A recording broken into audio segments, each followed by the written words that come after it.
Before there were battlefields, before there were generals or cannon blasts, before the United States even called itself a nation, there was something much older already buried deep in the soil: slavery. It wasn't just a chapter of American history, it was in the ink of its opening lines. To understand why America eventually fought itself, you have to go back to a time before independence was even imagined, when 13 colonies were still patchworks of European ambition, and Africans were being bought, branded, and broken into a system that would last for centuries. The year was 1619 and a ship arrived in Virginia carrying about 20 enslaved Africans. They weren't the first people to suffer bondage on this land, but their arrival marked the beginning of what would become a brutal, inherited, racialized system of slavery that would stretch like a shadow over the next 240 years. These men and women didn't step onto American shores. They were dragged, and their children and their children's children would be born into chains. Slavery wasn't a Southern invention, at least not at first. All 13 colonies practiced it in one form or another. New York City, in fact, once had more enslaved people than Charleston, South Carolina.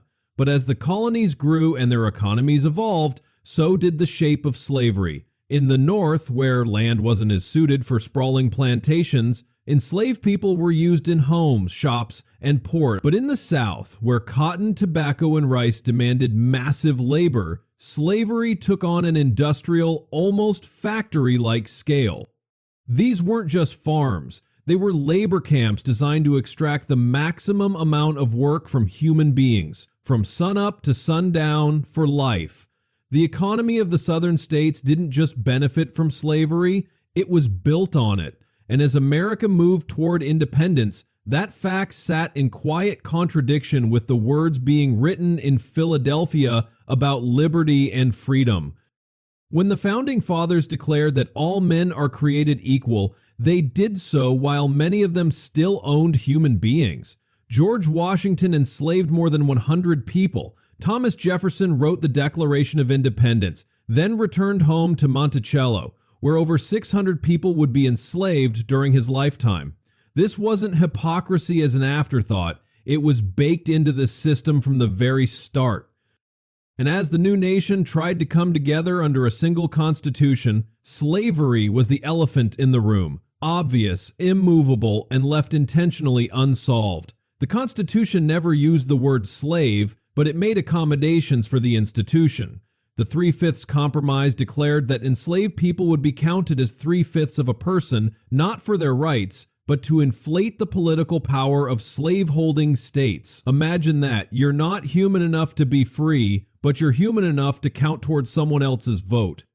That compromise was just one of several moral bargains made to keep the Union together. The new federal government agreed not to interfere with the slave trade for at least 20 years, giving it time to expand and flourish. And when enslaved people escaped to the North, the Fugitive Slave Clause required that they be returned, like stolen property, back to their enslavers. These weren't oversights. These were deliberate choices built on the belief that the survival of the United States depended on keeping the southern slave states happy. And for a while, it worked. The country grew, the population boomed, new states joined the Union. But with each new expansion, the old wound reopened. Every time a new territory was added, the same question haunted Congress. Would it be slave or free? In 1820, the Missouri Compromise tried to paper over the cracks by drawing a line across the map. Everything north of it would be free, everything south could choose slavery. It was a bandage on a bullet wound, and for many Black Americans, it was a reminder that their lives, their bodies, and their families were not protected by geography or by law. While lawmakers argued in marble halls, families were being torn apart in open-air slave markets. Children were sold away from their mothers. Husbands were taken from wives. Human beings were inspected like livestock, their teeth checked, their muscles tested, their skin scarred by old whips.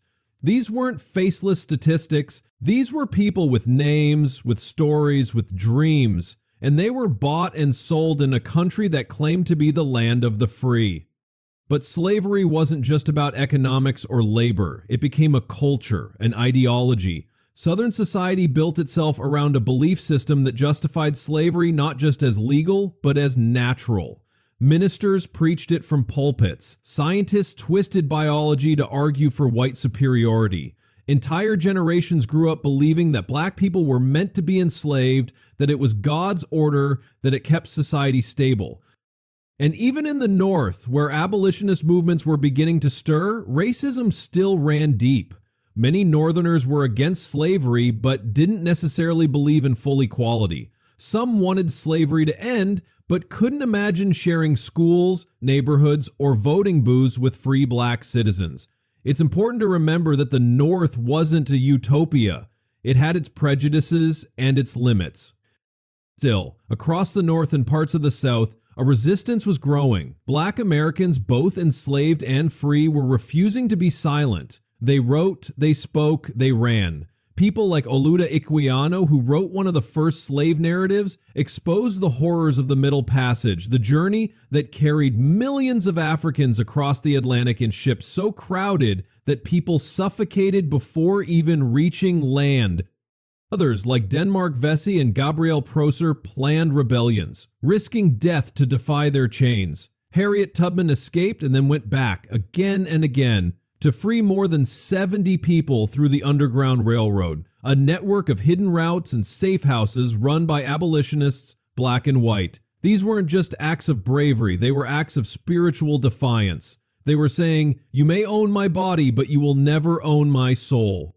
White abolitionists too began to raise their voices. William Lloyd Garrison published The Liberator, demanding immediate emancipation with no compromise. He called the Constitution a pact with hell because of its protections for slavery. In Congress, a small but growing number of lawmakers began pushing anti-slavery petitions, only to be silenced by the gag rule, which prevented discussion of slavery on the House floor.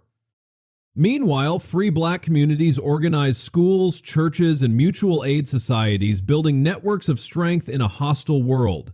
In cities like Philadelphia, Boston, and New York, black Americans carved out spaces of resistance and dignity, even as threats of violence, segregation, and discrimination surrounded them. Still, the deeper truth is that slavery wasn't just a Southern problem. It was a national addiction. Northern factories made cloth from Southern cotton. Northern banks financed slave plantations and insured enslaved people as property. Wall Street began as a slave market. Even churches split over the issue. The Baptist and Methodist denominations fractured as leaders tried to reconcile Christian love with slaveholding brutality. And at the root of all of it was one chilling reality. Slavery was profitable. For cotton planters, shipbuilders, bankers, railroad companies, insurers, and countless others, slavery wasn't a moral failing, it was business, cold, calculated, and enormously lucrative. And so, for decades, Americans tried to live with the contradiction. They celebrated liberty on the 4th of July, while black men and women were whipped for learning to read. They praised the land of opportunity while auctioning human beings in town squares. Some whispered that the problem would fade on its own. Others warned that it would tear the nation apart. But the truth is, slavery wasn't going anywhere. It had become too embedded, too normalized, too defended. And underneath the polite language of compromise and union, a storm was already brewing. That storm wasn't just about laws or policies. It was about identity. What kind of country was the United States meant to be? A republic of liberty for all, or a slave empire stretching from sea to sea? Could a nation built on both freedom and bondage survive without tearing itself apart? These weren't questions for the future. They were questions that haunted every courtroom, every pulpit, every family, every state legislature in the young republic. And the answers weren't coming easy. Because the truth, the raw and painful truth, is that America was never truly united. It was born with a fault line running straight through its heart. And for almost a century, that line was covered with treaties, laws, and polite fictions. But every inch of that soil, every dollar, every law, every promise was soaked in contradiction. And you can only hide from a contradiction for so long before it demands a reckoning. And that reckoning, silent for now, was inching closer every day. And yet, even with all those contradictions weighing heavily on the young nation's conscience, America didn't collapse. Not right away. It kept moving forward, walking a tightrope over a chasm that kept growing wider. But every step forward came with a price, and by the early 19th century, it was clear that the issue of slavery was no longer a problem some future generation could fix. It was right there, in front of everyone, shaping every debate, every law, every decision about what kind of country the United States was becoming. This tension didn't live in isolation. It was wrapped up in land, in power, in politics, and in expansion. Because as the country pushed westward, adding new states and new territories, it wasn't just building roads and laying tracks. It was dragging slavery along for the ride, kicking and screaming. And every time a new territory was added, it opened the same wound. Should slavery be allowed there? Should a free man from the North have to compete with enslaved labor from the South? Should slaveholders be allowed to carry human property across invisible lines on a map? These weren't just theoretical arguments. They were fights over who counted in this country, who had power, and what the future would look like. And compromise after compromise tried to hold it all together. But like a threadbare rope, every knot only tightened the pressure. The Missouri Compromise of 1820 was the first major stitch in that rope. A desperate attempt to keep the balance of power between slave states and free states from tipping too far in one direction. Missouri wanted to join the Union as a slave state, but that would give the South more influence in Congress.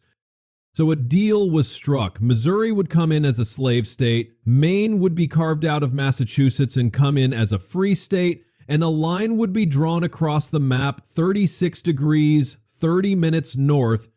Any new territory above that line would be free, and anything below could allow slavery. It was a patch, not a solution, but for a moment it seemed to work. The North breathed a little easier. The South felt reassured, but the wound wasn't healed. It was simply hidden under legal tape. The deeper issue hadn't changed. One half of the country was still morally and economically invested in a system that treated human lives as property, and the other half was beginning to realize it could no longer pretend not to notice. In the decades that followed, every major political crisis in America seemed to orbit the same burning sun: slavery. And one of the most dangerous moments came during what's known as the nullification crisis of the early 1830s. It wasn't about slavery on the surface. It was about tariffs, those taxes placed on imported goods. But underneath that economic dispute was something much darker, a battle over whether states could ignore federal laws they didn't like. South Carolina, led by none other than John C. Calhoun, declared that it had the right to nullify federal tariffs it believed were unconstitutional. It was a bold challenge to national authority and, in truth, a dry run for secession. President Andrew Jackson, a Southern slaveholder himself, surprised everyone by taking a firm stand against South Carolina. He threatened to send in the military if they didn't back down. In the end, the crisis was diffused with another compromise tariff, but the message was loud and clear. States' rights weren't just a political slogan, they were a weapon, ready to be pulled whenever the federal government made a move that threatened slavery. At the same time, the country was expanding at a breakneck pace. The Louisiana Purchase had already doubled America's size, and the idea of manifest destiny, that the United States was destined to spread across the continent, fueled an aggressive hunger for more land. But with every new piece of territory came that same question: would it be slave or free? When Texas broke away from Mexico and later joined the Union, it reignited those fears. Mexico had abolished slavery, so Texas entering as a slave state stirred anxiety across the North. And then came the Mexican-American War in the 1840s, which added even more territory. California, Arizona, New Mexico, Nevada, Utah, and parts of several others. That victory brought joy and pride, but also dread. The South saw new room for slavery, the North saw slavery's shadow creeping westward. Trying to keep the country from coming apart at the seams, Congress passed the Compromise of 1850. It was a package deal, a bundle of bills stitched together with shaky handshakes and crossed fingers. California would come in as a free state. The slave trade would be abolished in Washington, D.C., but slavery itself would remain legal there.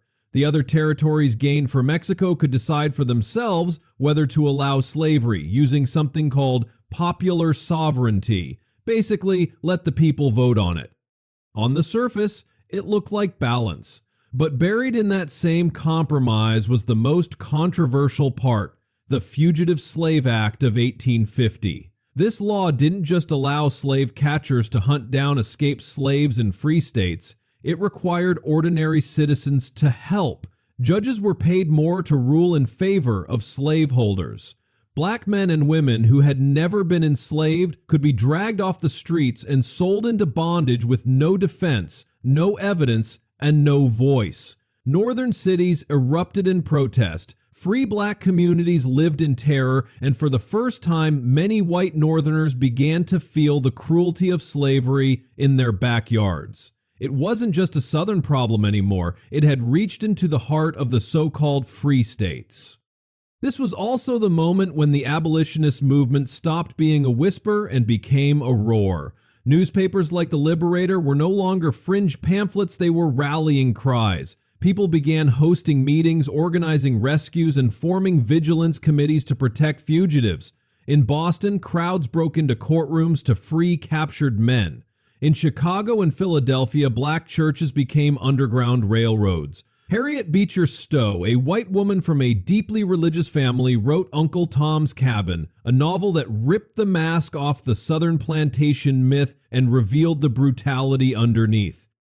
When Abraham Lincoln later met her, he reportedly said, "So you're the little lady who started this big war." Whether that quote is true or not, the impact of her book was very real. It sold hundreds of thousands of copies, spread like wildfire, and made slavery impossible to ignore. But it also hardened Southern resolve. Slaveholders saw the growing movement as not just political opposition, but as an existential threat to their way of life. And so the country continued its slow-motion collision. The balance in Congress, half free states, half slave states, became a sacred and fragile line. Every new state tipped that balance one way or another like a scale trembling with too much weight. Political parties began to fracture. The old Whigs couldn't hold their coalition together anymore. New voices began to rise. Some wanted gradual emancipation. Others wanted immediate abolition. Still others demanded expansion of slavery into every territory. And beneath all of it was a growing understanding that the center could no longer hold, that something was going to break. In the halls of power, deals were still being made. Politicians still spoke in measured tones about compromise and moderation, but outside those walls, in the streets, in the churches, in the homes of ordinary people, the mood was changing. The debates were no longer about tariffs or trade, they were about human lives, and each compromise only seemed to inflame the divisions more. Every law meant to calm the nation only stirred its fury. It was like trying to contain a rising tide with sandbags.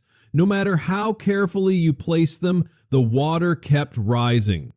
And that water was beginning to drown the very idea of unity, because it wasn't just about politics anymore. It was about identity, about morality, about power. The South saw the North as a mob of hypocrites, profiting off slavery while pretending to be pure. The North saw the South as a region clinging to barbarism and calling it tradition. And in between were millions of people, black and white, free and enslaved, rich and poor, caught in a nation that couldn't decide who it really was. The threads that had held America together since its founding were fraying, stretched thinner and thinner with each passing year, and though the country still claimed to be one union, indivisible, it was more like two nations, bound by a flag, but at war in spirit. The fight wasn't on the battlefield yet, but in the courts, in the churches, in Congress, and in the hearts of Americans, the war had already begun. Even as politicians clung desperately to compromise after compromise, hoping to hold the country together with fragile laws and polite speeches, the people themselves had already begun to erupt. You see, the fight over slavery wasn't just unfolding in courtrooms and Congress, it was spilling into the dirt roads, the fields, and the front porches of everyday Americans. And nowhere did that chaos explode more violently than in a place once barely known to anyone: Kansas. What was supposed to be a quiet prairie territory quickly became a war zone, a testing ground for the nation's deepest divisions and a terrifying preview of what was coming. It all started when Congress passed the Kansas-Nebraska Act in 1854. On the surface, it looked like a compromise, another legal bandage for a gaping wound.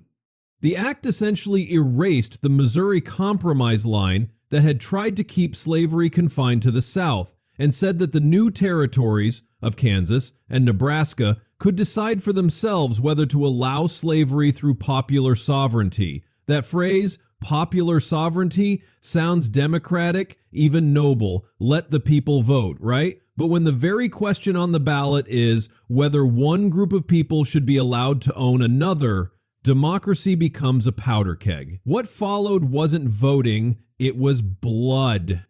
Almost overnight, Kansas became flooded with people not just looking for land, but looking to fight. Pro-slavery forces from neighboring Missouri, sometimes called border ruffians, stormed into Kansas to stuff ballot boxes and intimidate settlers. Anti-slavery families and abolitionist militias moved in from the north, determined to claim the territory for freedom. What had been an open frontier suddenly filled with rifles, propaganda, and fear. In May 1856, pro-slavery mobs sacked the town of Lawrence, Kansas, which was known as an anti-slavery stronghold. They burned buildings, looted homes, and destroyed printing presses that had been spreading abolitionist messages. In response, an abolitionist named John Brown, who believed God had personally called him to destroy slavery, led a nighttime raid on a pro-slavery settlement along Pottawatomie Creek. He and his followers dragged 5 men out of their homes and hacked them to death with broadswords. No trial, no mercy, just vengeance. The killing sent shockwaves across the country. Some called Brown a hero, others called him a madman. But one thing was clear: compromise was collapsing into violence. For months and then years, Kansas remained in a state of near civil war. There were more raids, ambushes, and retaliations. Homes were burned, crops were destroyed, children were orphaned. Newspapers began calling it Bleeding Kansas, a name that captured both the physical violence and the symbolic weight of the conflict. Kansas wasn't just a battleground for land, it was a battleground for the soul of the country, and the politicians in Washington? They watched from a distance, mouths full of speeches, hands empty of solutions. Every time they tried to patch the problem with a new law or a new compromise, the people on the ground were already bleeding. It wasn't just policy anymore. It was personal.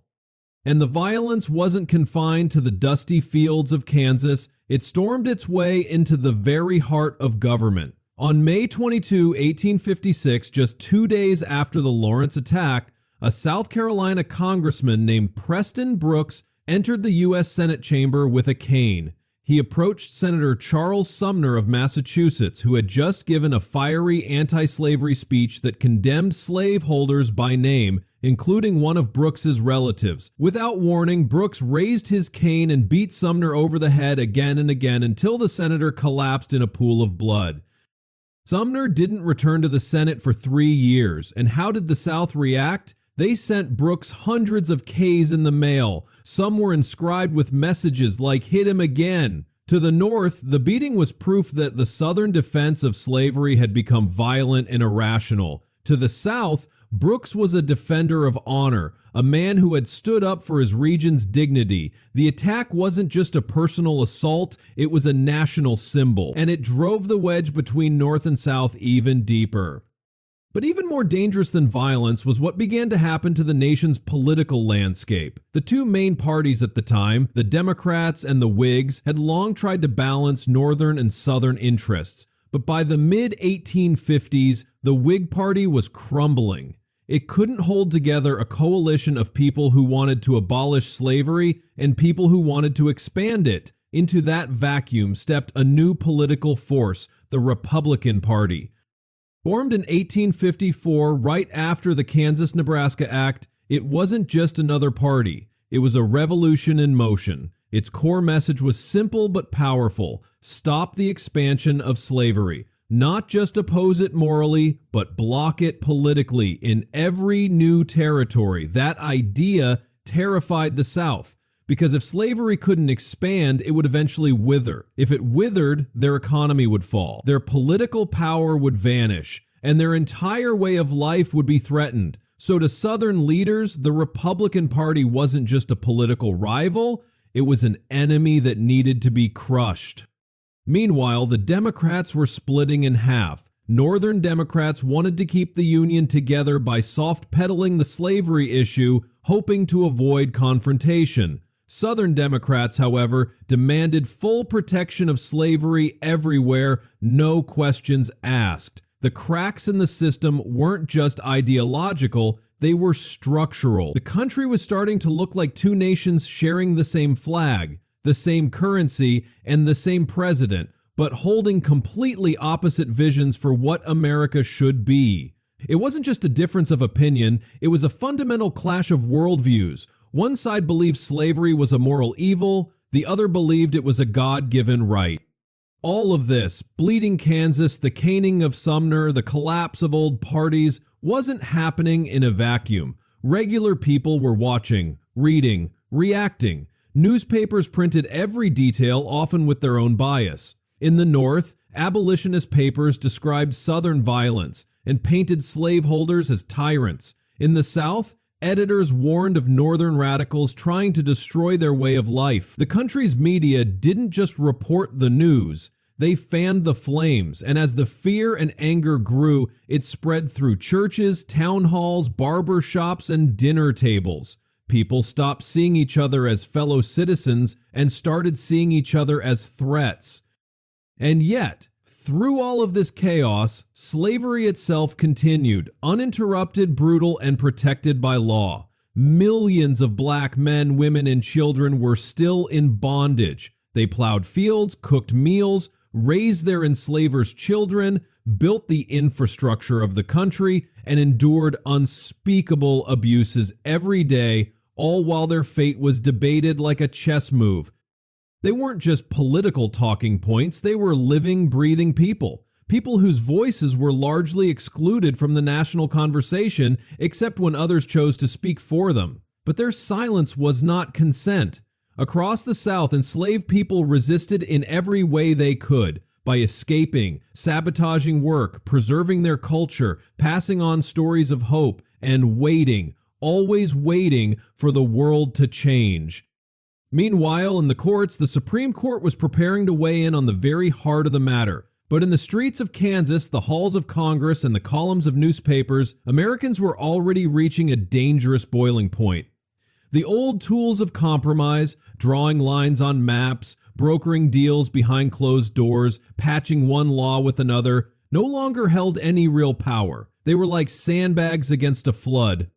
The violence in Kansas, the political earthquakes in Washington, and the collapse of trust between regions weren't just isolated events. They were signs that something fundamental had broken. The rules no longer applied the same way to everyone.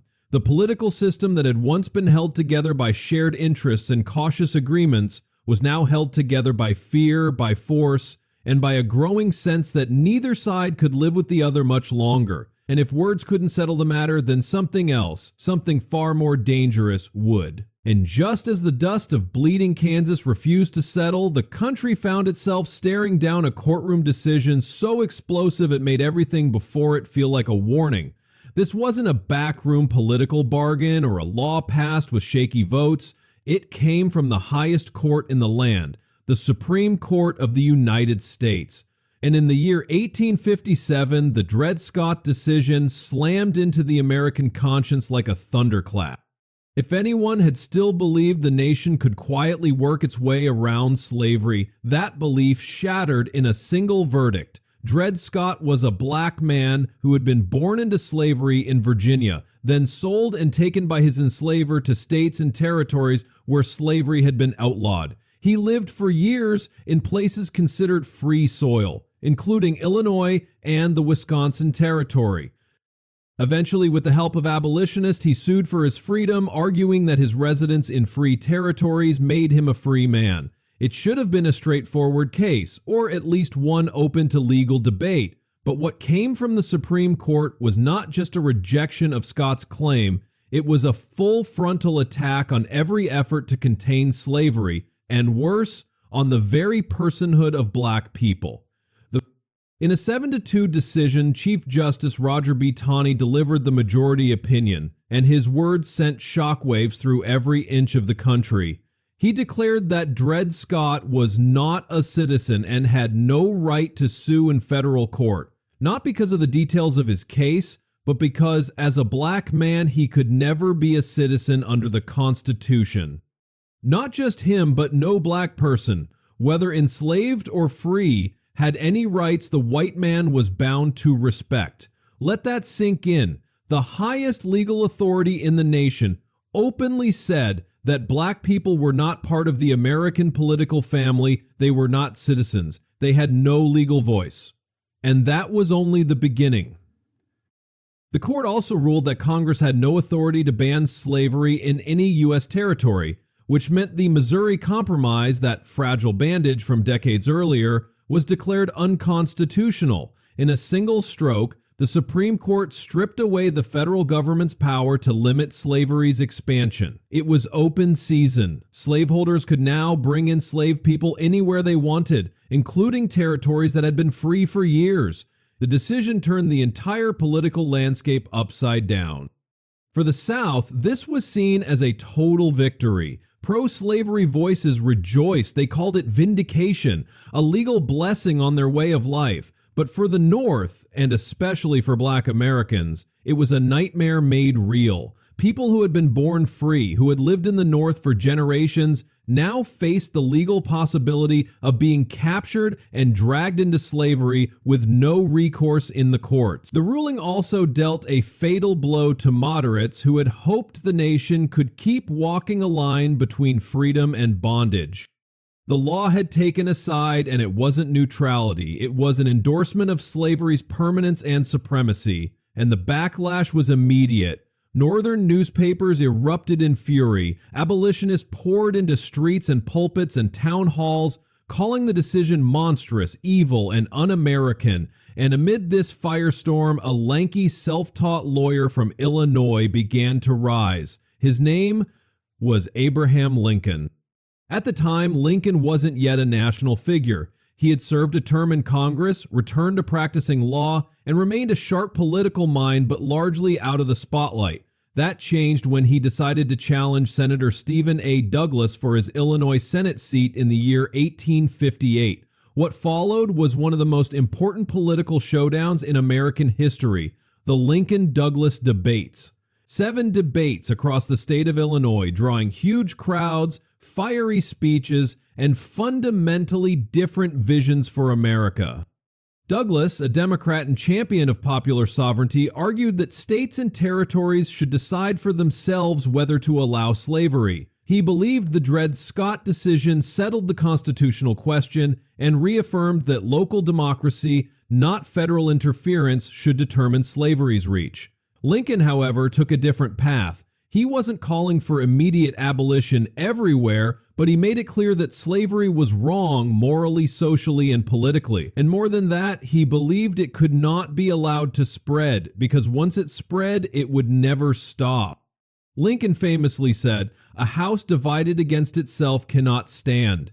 He didn't believe the country could remain half slave and half free forever. One side would eventually swallow the other. And that wasn't just rhetoric. It was a diagnosis of where the country stood, torn between two incompatible ways of life, both convinced they were right, both unwilling to yield.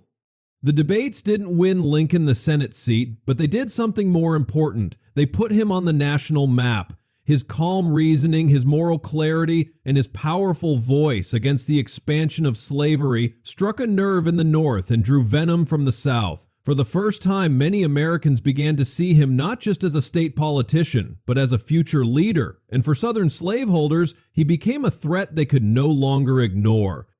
But the Dred Scott decision did more than boost Lincoln's career. It also exposed the limits of the legal system to resolve moral crises. The court had spoken, but instead of bringing peace, it ignited fury, and that fury began to split not just states and parties, but churches, communities, and families. Religious denominations that had tried for decades to stay united now crumbled. The Methodist, Baptist, and Presbyterian churches all fractured along sectional lines.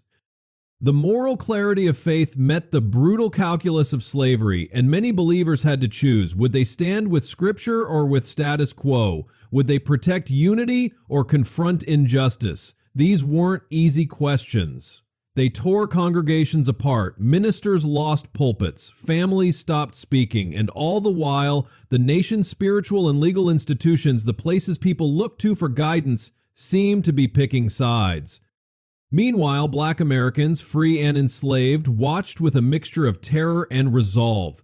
The Dred Scott ruling had not only stripped them of legal protections, it had sent a message: you do not belong here. But instead of surrendering, many doubled down in their fight for freedom. Frederick Douglass, once enslaved and now one of the most powerful voices in America, gave speech after speech condemning the decision while urging his listeners to stay the course. "This nation may go down into hell," he said, "but I will not cease to fight for the right." Black communities across the North began building new institutions, churches, schools, mutual aid societies, places where they could care for each other and organize resistance. For them, the fight was not theoretical. It was their lives, their futures, their children, and they refused to be erased. But even as outrage swelled, the federal government stood firm behind the Dred Scott ruling. President James Buchanan, a Northerner who catered to Southern interests, used his inaugural address in the year 1857 to support the decision, even though it had not yet been officially announced. His backroom communications with the justices revealed a level of political interference that only deepened the public's mistrust, and his failure to lead in the face of national crisis only widened the gap. By aligning himself with the ruling, Buchanan signaled to the South that their position had the full weight of the presidency behind it, and to the North, he showed that the executive branch was no longer neutral. At every level, legal, political, religious, and cultural, the foundations of the Union were shaking. And it wasn't just because of what had happened in one court case. It was because the country now had no shared understanding of what freedom meant or who it was for. The Constitution, once hailed as a symbol of unity, had become a battleground.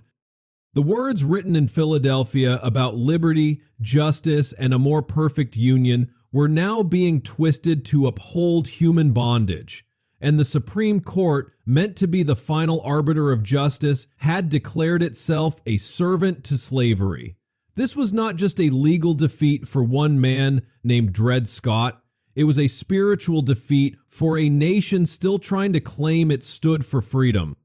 And so the idea that the system could somehow fix itself, that law and order would slowly guide the nation toward justice, that illusion had cracked. Because when the highest court tells millions of people that they are not even part of the country, when it declares that owning another human being is not just legal, but protected, the moral compass is no longer broken, it's been thrown away. And a country without a compass has only one direction left to turn. And so with the courts poisoned, the churches splintered, and the ground soaked in the rhetoric of rage, all that remained was the match. And in the year 1860, that match came in the form of an election. But not just any election. This one was unlike anything the country had ever seen.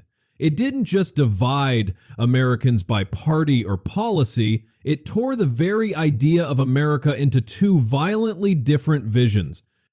At the center of it stood Abraham Lincoln, the tall, rail-thin lawyer from Illinois whose name was barely known in the South but had already become synonymous with fear, change, and confrontation. Lincoln wasn't a man of wealth or status. He had been born in a log cabin, worked as a farmhand, read law books by firelight, and taught himself to speak like a statesman. And yet, by 1860, he had become the face of the newly risen Republican Party, a political movement built on one central idea, that slavery must not be allowed to spread, not even an inch further. That single principle turned the election into a referendum, not just on policy, but on the future of the Union itself. 4 men were running for president that year, each representing a fragment of a nation already pulling itself apart. Lincoln carried the Republican banner in the North, opposing the expansion of slavery, but pledging not to interfere where it already existed. Senator Stephen A. Douglas, his old debating rival, represented the Northern Democrats and still pushed for popular sovereignty, the idea that each state or territory should vote on slavery for itself. John C. Breckinridge, vice president under Buchanan, stood for the Southern Democrats and openly defended slavery everywhere, even in territories that didn't want it. And John Bell of the Constitutional Union Party tried to ignore the issue entirely, pleading for unity without answering the question tearing the country in half. But by that point, silence was no longer an option. Every vote had become a verdict.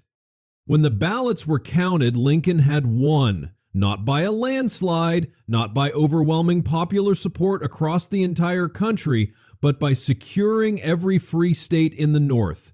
He didn't appear on the ballot in 10 southern states. That's how fractured the country already was. And though Lincoln had spoken carefully, insisting he had no intention to abolish slavery where it already existed, the South heard only one thing: danger. To many white Southerners, Lincoln's election was the final betrayal. They didn't wait to see what he would do in office. They didn't give him the benefit of the doubt. They saw his victory as a signal that their time had run out. If the North could elect a president without a single Southern vote, then what power did the South have left? If a president could take office backed by people who considered their way of life immoral, what kind of future would there be for them? These weren't questions of pride, they were questions of survival. Because by then, slavery wasn't just an economic system in the South. It was their culture, their hierarchy, their identity. It was woven into the very structure of their society, from the plantations and railroads to the churches and courts. And Lincoln, whether he meant to or not, had come to symbolize a future where that structure would no longer stand. So before he could even set foot in the White House, the first state took action. On December 20, 1860, South Carolina held a special convention and voted unanimously to secede from the United States. They issued a formal declaration, not vague or ambiguous, but specific, citing the threat to slavery as the central reason for their departure. It wasn't about tariffs or vague fears of Northern aggression. It was about what they saw as a growing hostility toward their institution. And once South Carolina walked out, the dam broke. One by one, other states followed: Mississippi, Florida, Alabama, Georgia, Louisiana, and Texas, all before Lincoln had even taken the oath of office. By February of 1861, delegates from these seceded states met in Montgomery, Alabama, and formed the Confederate States of America. They wrote a constitution almost identical to the original U.S. version, but with one key difference: it explicitly protected slavery. No more delicate language, no more dodging the issue. In the Confederate Constitution, slavery wasn't a necessary evil, it was right. Jefferson Davis, a former U.S. Senator from Mississippi, was chosen as the Confederacy's president. He wasn't a wild-eyed radical. He was a respected politician, a former Secretary of War, and a man who had long defended the Southern way of life with a calm, lawyerly authority. But now, he had become the leader of a breakaway nation committed to preserving slavery not just in practice but in principle. And the Southern people cheered. Parades were held, flags were sewn, cannons fired in celebration. Secession wasn't seen as rebellion, it was seen as honor, self-defense, and independence. Newspapers called it a second revolution, and many Southerners believed the North would let them go without a fight. After all, they had seceded peacefully, passed their laws, and even offered to pay their share of the national debt. But they misunderstood the moment. because while many in the North were shocked and heartbroken, they didn't see secession as noble. They saw it as a betrayal. When Abraham Lincoln finally traveled to Washington, D.C. in March of 1861, he did so under threat of assassination. He had to sneak through Baltimore at night, disguised and protected, because mobs had gathered with plans to kill him before he could be sworn in. The nation's capital sat on the edge of slave territory, and Southern sympathizers were everywhere. When he stood to give his inaugural address, the country was already broken in two, and yet Lincoln tried to calm the waters. He reached out, not with anger, but with patience. He promised not to interfere with slavery in the South. He reassured the Southern states that they had nothing to fear from his administration. He quoted the Constitution, invoked the Union, and made an emotional plea. "We are not enemies but friends. We must not be enemies." But behind those words was a steel truth. He also made it clear that secession was illegal and that the Union would be preserved. By peace if possible, by force if necessary. And there it was, the line drawn, not by threats or laws, but by principle. The Southern states had left the Union to preserve slavery.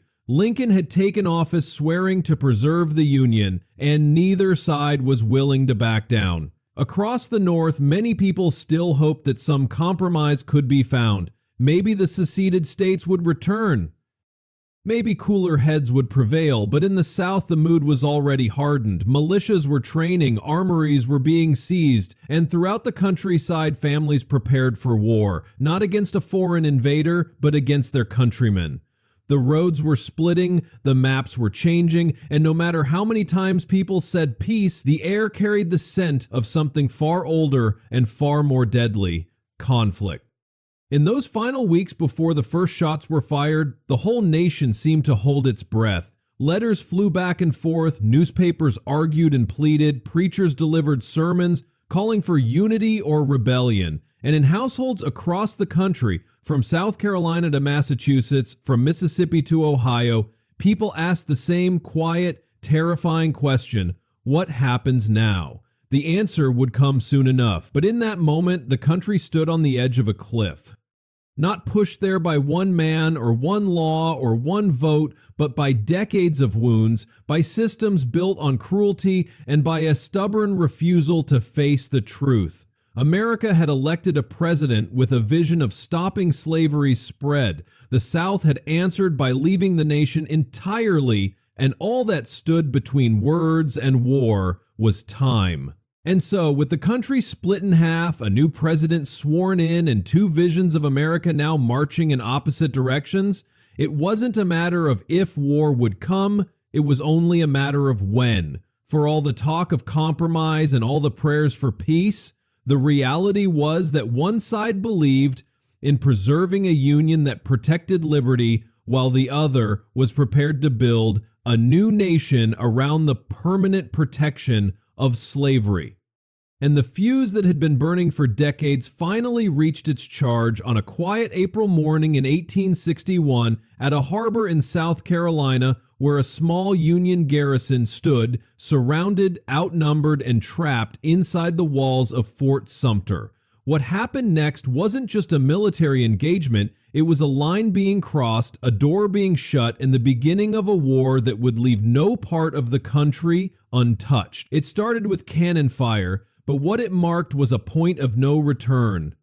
Fort Sumter was located in Charleston Harbor, one of the South's most important ports and a symbolic heartbeat of the Confederacy's rebellion. After South Carolina seceded, Confederate leaders demanded that all federal military installations within their state be surrendered.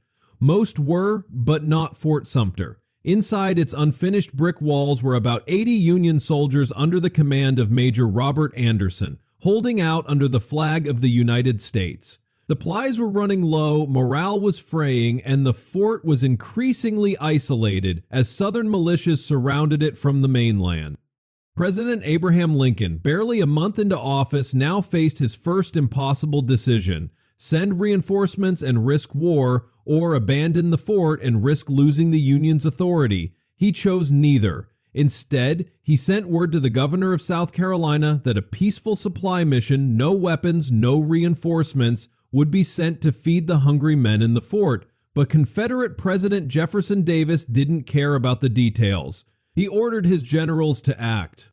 On the morning of April 12, 1861, Confederate artillery opened fire on Fort Sumter. The sky over Charleston lit up with smoke and flame. For 34 hours, cannon after cannon pounded the walls until Anderson finally surrendered. No soldiers died in the bombardment itself, but in that moment, the United States of America was no longer a nation debating itself. It was at war with itself. News spread across the country like wildfire. In the North, Lincoln issued a call for 75,000 volunteers to defend the Union and put down the rebellion. Crowds poured into enlistment offices, bands played patriotic songs, flags flew from every window. But in the South, the reaction was just as fierce. Until that moment, only 7 states had seceded. But once Lincoln called for troops, 4 more states, Virginia, North Carolina, Tennessee, and Arkansas, chose sides. They didn't want to be part of an invasion, and so they joined the Confederacy. Suddenly, the number of breakaway states had nearly doubled, and with them came more soldiers, more weapons, and most critically, General Robert E. Lee of Virginia. Lee had served honorably in the U.S. Army for decades. He was offered command of the Union forces, but when his home state of Virginia seceded, he turned it down, saying he could not fight against his people. His decision became a symbol of the personal agony this war would bring, where loyalty to nation collided with loyalty to home. And now the country had 2 governments, 2 presidents, 2 armies, 2 currencies, and 2 radically different visions of what freedom meant. The Union under Lincoln claimed it was fighting to preserve the nation and the Constitution. The Confederacy under Davis claimed it was fighting for self-determination and states' rights. But underneath all the rhetoric, one thing was unshakably clear. The central difference between them was slavery. The Confederate Constitution protected it by name. Confederate leaders said so openly. Alexander Stephens, the vice president of the Confederacy, declared that slavery was the cornerstone of their new government, that black people were not equal to white people, and that the old idea of freedom for all was fundamentally wrong. This was not a hidden cause. It was their reason for seceding. But to maintain support in the North, Lincoln remained cautious. At the beginning, he framed the war as a fight to preserve the Union, not to abolish slavery. He hoped to hold the border states, like Kentucky and Missouri, on his side, and he knew that many Northerners, while opposed to slavery's expansion, were not yet ready to die for its complete abolition. Still, the presence of slavery hung over every battle, every speech, and every flag. As soldiers began to mobilize, families across the country said goodbye to sons, husbands, and fathers who marched off to a war that many believed would be over in weeks. Young men from farms and cities alike rushed to join, some out of principle, others for pay, and many simply because everyone around them was going. It was a war of neighbors, of brothers. In some cases, it was literal, like Mary Todd Lincoln, whose brothers fought for the Confederacy while she sat beside the President of the Union. There were homes where one son wore blue and the other gray, churches that split down the aisle, towns where every fence post seemed to lean toward one side or the other. The United States hadn't just fractured on paper, it had cracked down the middle of people's lives. The first major battle came in July of 1861, at a place called Bull Run in the north and Manassas in the south. Crowds of civilians packed picnic baskets and rode out to watch what they assumed would be a quick northern victory. But what unfolded was chaos. Confederate troops under General Thomas Stonewall Jackson held their line and Union forces panicked and fled. The battlefield turned into a rout and the spectators ran too. It was a shock to the North. The South celebrated, but the deeper truth settled in. This would not be a short or glorious war. It would be long, it would be brutal, and it would change everything. In Washington, Lincoln now had to build a wartime government almost overnight. He suspended habeas corpus in certain areas, allowing arrests without trial. He expanded the army beyond what the Constitution strictly allowed. He faced political attacks from all sides. Radicals who wanted immediate emancipation and conservatives who wanted him to back off. But through it all, he held firm. The Union would stand, even if it had to fight for it. In Richmond, now the Confederate capital, Jefferson Davis also faced enormous pressure. He had to unify a collection of states that were fiercely independent by nature and had seceded in the name of state sovereignty. He had to create a new national army, print money, manage inflation, and convince the world they were a real country. Both sides believed they were fighting for liberty, but their definitions of liberty were in direct opposition. And looming behind every political and military move was the question no one could escape. What would happen to the millions of enslaved black people whose labor had built the wealth of the South? Even in the earliest months of the war, enslaved men and women began fleeing toward Union lines, seeking protection, freedom, and a chance at something different. Union generals didn't know what to do at first. Some returned them, others refused. Finally, Union General Benjamin Butler coined the term contraband of war, treating escaped slaves as seized property that would not be returned.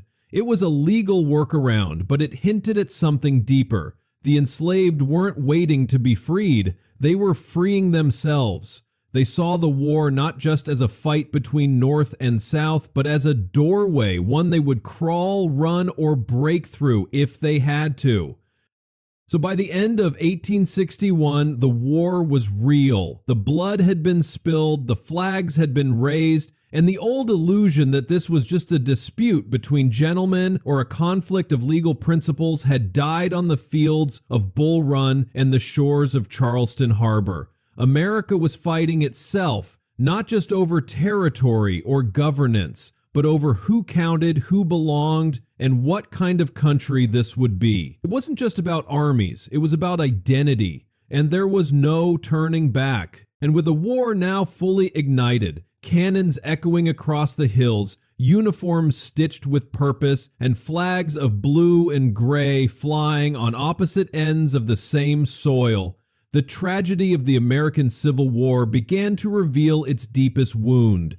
This wasn't just a war of states or policies. It was a war of brothers, a war that reached into kitchens, churches, and family dinner tables, tearing not only a country in half, but households, bloodlines, and lifelong friendships. In 1861 and 1862, the myth that war could remain confined to battlefields shattered. Across both the Union and the Confederacy, people who once shared hymns, laughter, and kinship now found themselves writing each other's names on enemy rosters. And what made it unbearable wasn't only the battles, but the intimacy of the war itself. You weren't fighting strangers, you were fighting someone you might have once loved. Take the story of Mary Todd Lincoln, the First Lady of the United States, sitting beside her husband Abraham Lincoln in the White House, grieving silently because several of her half-brothers had joined the Confederate Army.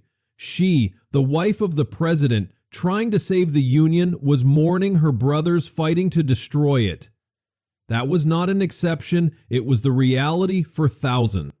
In Tennessee, a man might sign up with the Confederacy while his cousin slipped across the line to fight for the Union. In Missouri, entire towns split down the middle, where one street raised Union flags and the next leaned Confederate. Neighbors who once lent each other sugar and flour now crossed paths with suspicion or rifles. Churches dissolved, families stopped sending letters. Weddings were postponed indefinitely, and behind every torn relationship there was a sense of something personal. This war wasn't just about the politics of Washington or Richmond, it was about how two visions of America had grown so far apart that even blood couldn't hold them together anymore. And in many cases, the violence came straight to people's doors. Not everyone wore a uniform. In the border states, especially Kentucky, Missouri, and Maryland, civilians were often caught between roving bands of militia, guerrilla fighters, and army patrols from both sides. Men were dragged from their homes on suspicion of sympathizing with the other side.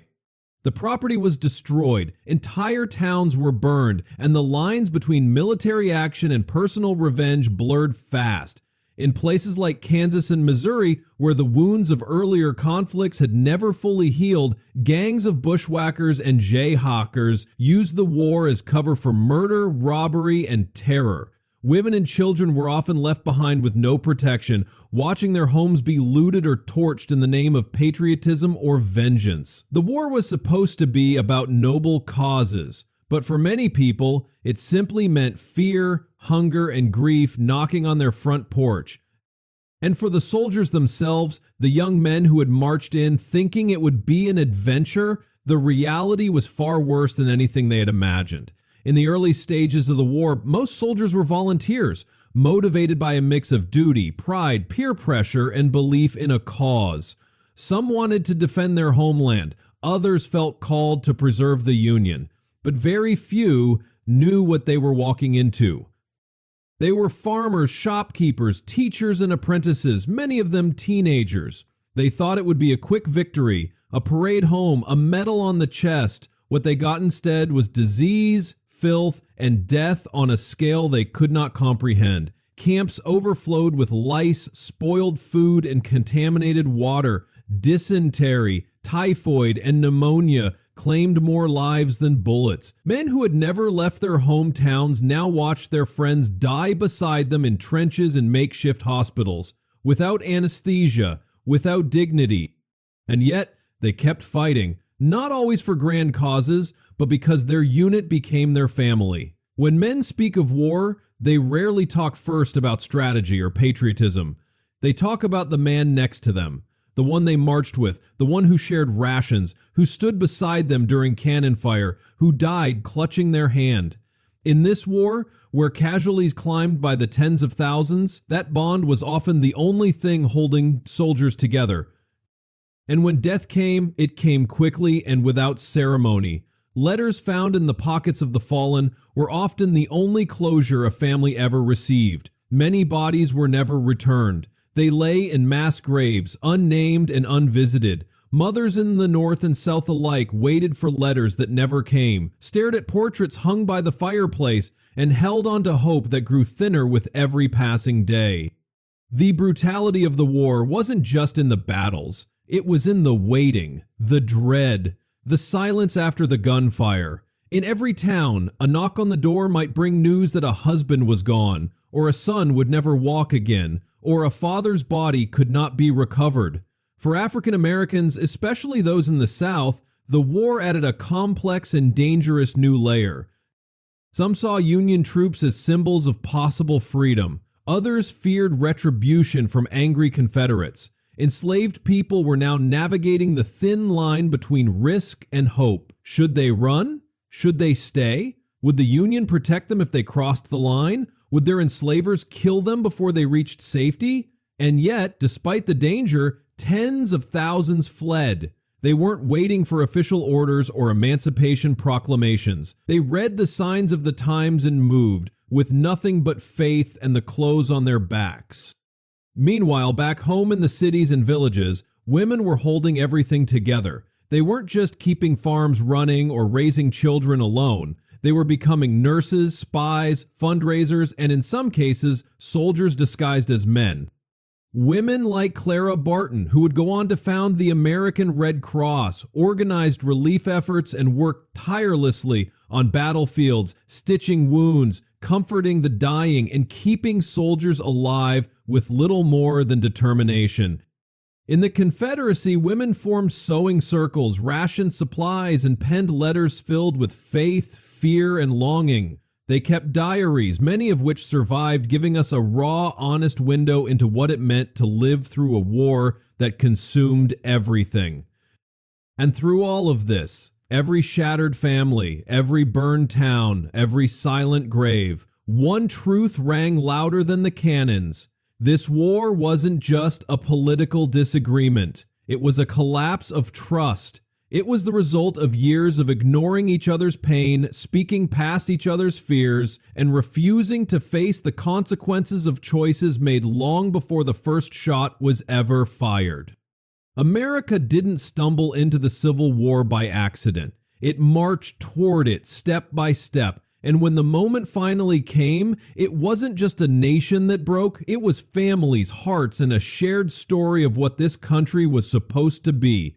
Every casualty list posted outside a courthouse, every letter that ended with your loving son, and every flag draped over a coffin reminded the people that this wasn't some distant war. It was theirs. It lived in their homes, in their grief, in their daily prayers. America was not just fighting itself, it was mourning itself, and the weight of that sorrow was only beginning to show.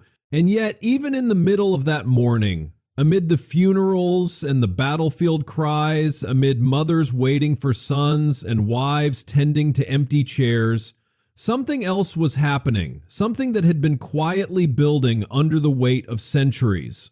The war, which had begun as a fight to preserve the Union, was slowly being transformed by the very people it had long forgotten, the enslaved. Because as soon as the first Union soldiers set foot in the South, something irreversible began.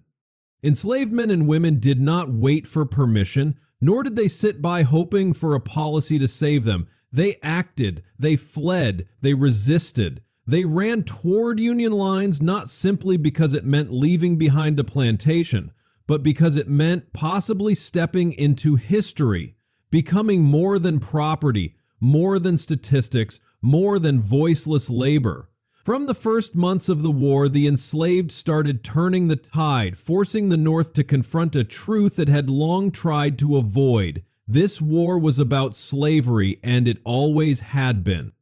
At first, the Union didn't know what to do with these thousands of black men, women, and children who arrived at their camps. Officers were unprepared, unsure, and divided. Some generals tried to send them back, others let them stay but refused to call them free. That uncertainty didn't stop the people. They came anyway, with calloused feet and bleeding hands, with babies strapped to their backs, with nothing but hope, they came. At Fortress Monroe in Virginia, General Benjamin Butler declared that enslaved people who reached Union lines would be considered contraband of war. Not because he saw them as equals, but because returning them to their enslavers would aid the Confederate war effort. It was a loophole, a clever legal dodge, but it cracked the door open, and once that door opened, the flood poured through. Camps swelled with men ready to work, women ready to cook and clean, children ready to be safe. The Union Army, often short on labor, supplies, and morale, suddenly had a new force at its side, determined, desperate, and deeply aware that this war was their war too. But it wasn't just about labor. Black Americans weren't just looking for freedom in name, they wanted to fight. They wanted to pick up rifles, wear uniforms, and face down the same Confederacy that had stolen their families, scarred their backs, and branded their humanity. At first, this was unthinkable to many in the Union. Racist attitudes didn't vanish with a cause, but pressure mounted, especially from abolitionists and free black leaders in the North. Frederick Douglass spoke relentlessly, arguing that if black men could shoulder the burden of the war, they had earned the right to citizenship. He who would be free must himself strike the blow, he said, and thousands were ready to strike it. Some began organizing in secret, others begged for the chance openly, and slowly the walls of resistance began to fall. Meanwhile, every escape, every refugee camp, every newly opened school for freed people added fuel to the growing fire. Northern soldiers, many of whom had never seen slavery up close, now saw it with their own eyes. They saw the scars, the whippings, the families torn apart, and their understanding of the war began to shift. What had started as a patriotic duty to preserve the Union became, for many, a mission to end an evil they could no longer ignore. Reports from the front lines reached northern cities and towns. Photographs of beaten backs and starving children made their way into newspapers and sermons. Slavery was no longer abstract, it was real, and it had to end. But for the Confederacy, this mass movement of enslaved people wasn't just an inconvenience. It was a threat to the very foundation of their rebellion. Their economy was collapsing from within. Plantations sat empty, crops went unharvested. White men, drafted into the army, left entire regions defenseless against escape. Enslaved people who remained often slowed their work, sabotaged equipment, or passed information to the Union. Some became scouts, Others led soldiers through the back roads and bayous only they knew. The Confederate war effort had been built on forced labor, and that labor was now unraveling. Their system of human bondage was being destroyed not by law, not by treaty, but by the courage and will of the enslaved themselves. The South tried to respond with brutal crackdowns. Patrols were increased, whippings were intensified, families were threatened, but no amount of violence could stop the growing momentum. It wasn't just about geography anymore. It wasn't even about armies. It was about people refusing to remain invisible. And that refusal was shifting the entire direction of the war. In the fields, in the forests, and in the shadows of burned down homes, the enslaved were reshaping the purpose of the conflict without waiting for permission. They weren't side characters in this story. They were becoming its center. As these changes unfolded on the ground, pressure mounted on President Lincoln to clarify the North's position. He had long walked a careful line, determined to hold the fragile coalition of Union states together. But even Lincoln knew that the war was being transformed, and he knew the enslaved were not waiting. They had already chosen freedom. The question now was whether the country that claimed to be fighting for liberty would choose it too. But Lincoln, even as he balanced politics, understood the moral gravity of the moment. He listened to generals in the field, to letters from soldiers, to advisors and ministers, but most importantly, he watched what the enslaved were doing for themselves, and what he saw was undeniable. They were not waiting for him to make the war about freedom. They had already done it. And so, as the second year of the war dragged on, with bodies piling up and hope hanging by a thread, the enslaved people of America, their backs scarred, their voices silenced for generations, rose not with speeches or declarations, but with footsteps toward Union lines, with quiet defiance, and with the stubborn, unshakable belief that they, too, were part of this nation's future. They didn't just want to survive, they wanted to belong, they wanted to rebuild, and their courage, multiplied by the tens of thousands, became a force more powerful than any cannon. This war had been called many things, a war for union, a war for sovereignty, but now, because of them, it had become a war for freedom, not promised, not gifted, but claimed. And because those footsteps kept coming, through forests, across swamps, past Confederate patrols and Union picket lines, because those who had once been counted as property were now walking toward danger in pursuit of freedom, the war itself began to change shape. The enslaved had not waited for policy. They had changed the facts on the ground. And now the leaders of the North were being forced to answer a new and unavoidable question. If this war was not just about preserving the Union, but about ending slavery, then when would the North finally say so, out loud and in law? That question found its moment on a bloody, smoke-choked September day in the year 1862 in the fields of Maryland, where the Union and Confederate armies clashed in the single deadliest day in American history.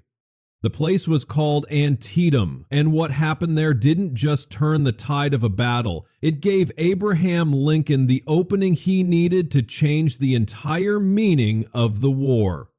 The Battle of Antietam wasn't supposed to happen where it did, when it did, or how it did.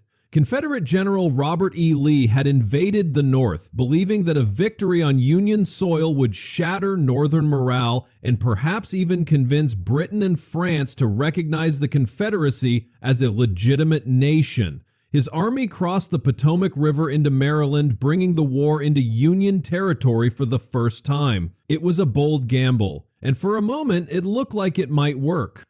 But then something happened, something almost cinematic in its absurdity. A Union soldier discovered a copy of Lee's battle plans, wrapped around 3 cigars lying in a field. That intelligence made its way up the chain to Union General George B. McClellan, who, despite his usual hesitation, finally had the upper hand. On September 17, 1862, near the town of Sharpsburg, the two armies collided along Antietam Creek. What followed was 13 hours of hell, Soldiers fought across cornfields that turned red, through sunken roads later known as Bloody Lane, and at a narrow stone bridge that became a death trap. The numbers are staggering, over 22,000 men killed, wounded, or missing in a single day. No clear victor emerged on the field, but Lee's army retreated into Virginia, ending the Confederate invasion, and that was all Lincoln needed. Because Lincoln wasn't waiting for the perfect victory, he was waiting for the moment when he could act from a position of strength. Antietam, as brutal as it was, gave him that chance. Just 5 days later, he issued the preliminary Emancipation Proclamation. It wasn't a final step, but it was a warning. If the rebellious states did not return to the Union by January 1, 1863, their enslaved people would be declared free. Now, this moment matters not because it ended slavery, it didn't, not yet, but because it made emancipation an official war aim of the United States government. The Civil War, which had started as a battle to restore the Union, was now also a battle to destroy slavery, and with that shift, everything changed. Black men could now be recruited as soldiers.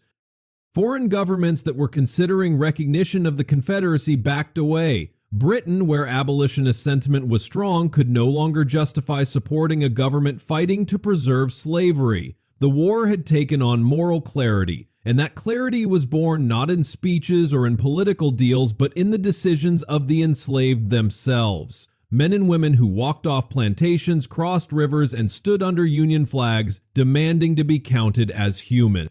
Of course, the Emancipation Proclamation did not free a single slave in the Union's border states, nor did it free anyone in Confederate areas already under Union control. It was, in many ways, a strategic move, a declaration aimed at the heart of the rebellion, but its impact was far larger than its legal boundaries. It gave the war a soul.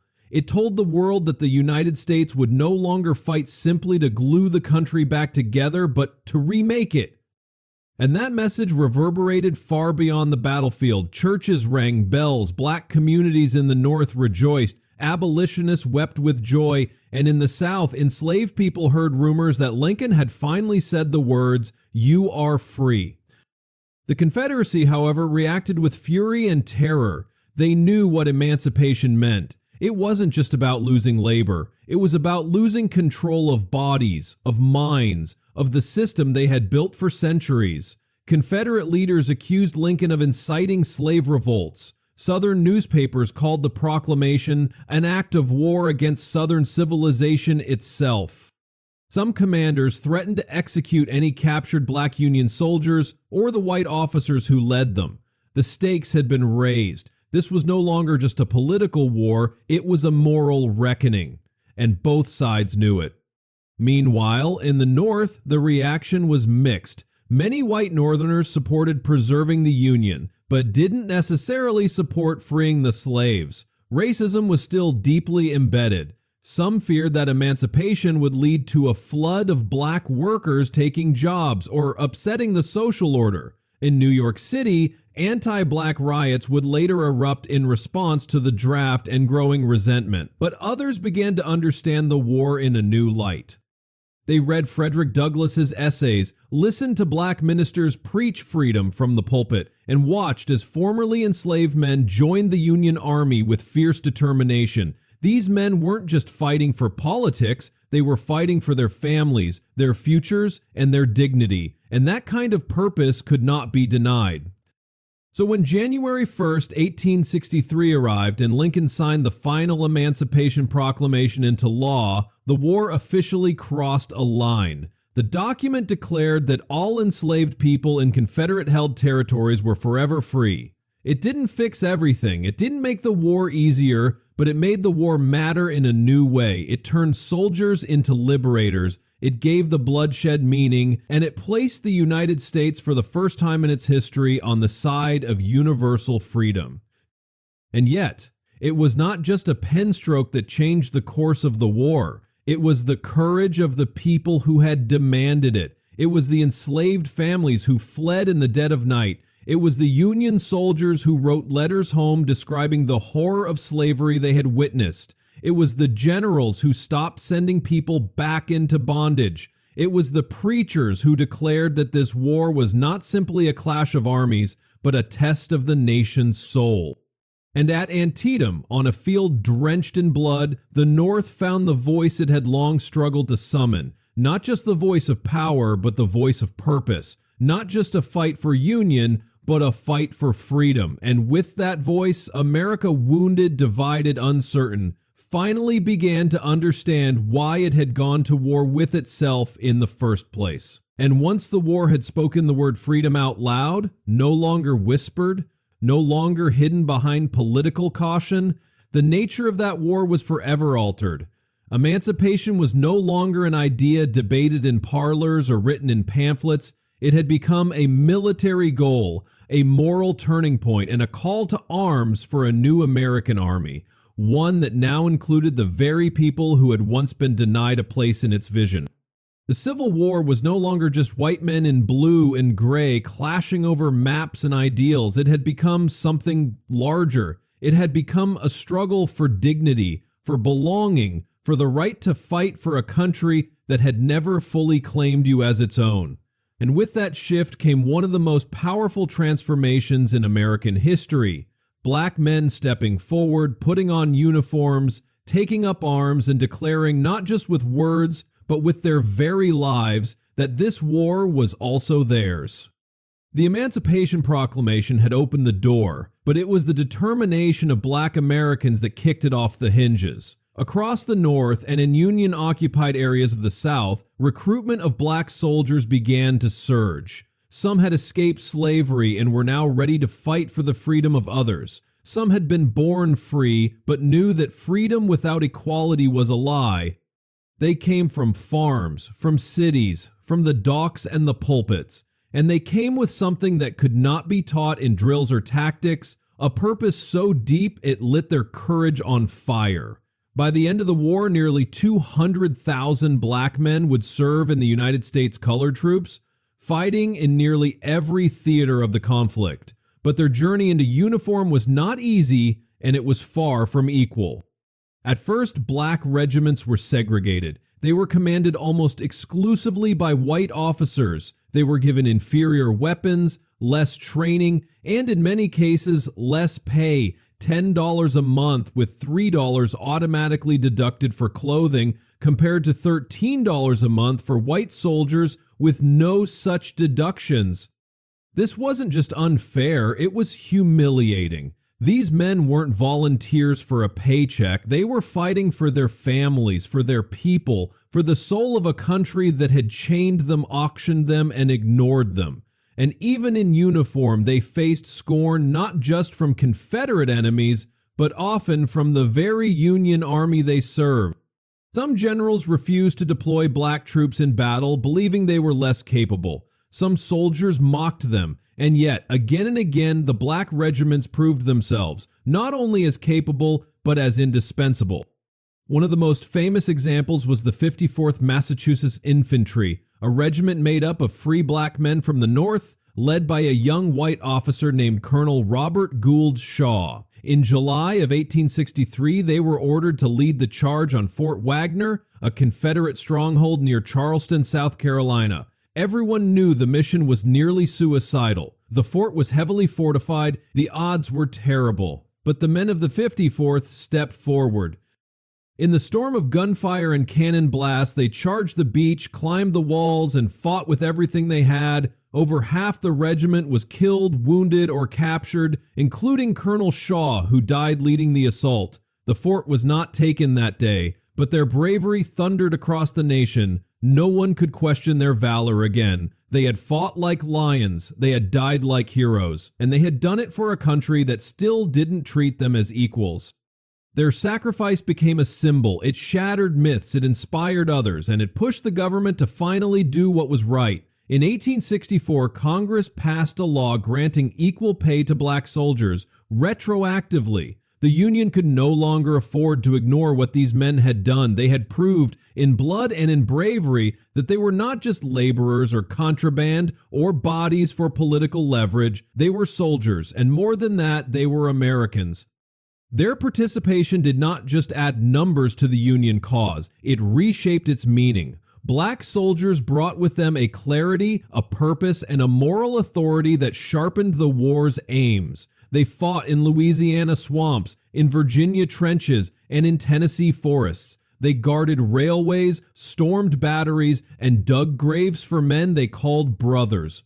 And in doing so, they carved themselves into the story of the nation, with bayonets, bullets, and unshakable will. But their courage did not stop the cruelty of their enemies. The Confederacy saw black soldiers not as prisoners of war, but as property in rebellion. In multiple instances, when Confederate troops captured black Union soldiers, they did not take them hostage, they executed them, sometimes on the spot, sometimes after forcing them to dig their graves. One of the most horrifying examples came at Fort Pillow in April of 1864, when Confederate troops under General Nathan Bedford Forrest overran a Union garrison and then massacred over 200 surrendered black soldiers and their white officers. The brutality shocked the North. Newspapers called it murder. Lincoln's administration issued investigations, and for black soldiers still in the field, the message was terrifyingly clear. If captured, they would not be spared. And still, they fought on. They fought on not because they were naive and not because they were simply following orders, but because they understood that this war was their moment. For centuries, America had defined them by chains, by silence, by what was taken from them. But here, in the mud of the battlefield, they could define themselves. They could stand, they could shout, they could hold the rifle, wear the uniform, and bleed for the flag. And in doing so, they weren't just earning respect, they were forcing a reckoning. What would America become if the men who had been enslaved were now the ones saving the Union? What would the Constitution mean if its salvation came from those it had once counted as less than human? Even amid tragedy, that question echoed. It echoed in the songs sung around campfires, in the letters written home by men who could barely read but wrote anyway, telling their children that they were fighting for a future where they might walk free. It echoed in the weary faces of widows who waited for word that their husbands had not returned. It echoed in the makeshift chapels where prayers were whispered into the night, not for victory, but for justice, because the Civil War by this point was no longer just about territory or reunification. It was about rewriting the moral blueprint of a nation. It was about asking, out loud, in the face of death, what kind of country America was. And as black soldiers marched across battlefields that had once denied them entrance, they left behind more than footprints. They left behind a new truth. America could no longer define itself without them, that the war to preserve the Union had become a war to make that Union worthy of preservation. And it was in their courage, their sacrifice, and their unshakable belief in a freedom they had never known that the real meaning of the Civil War began to take shape.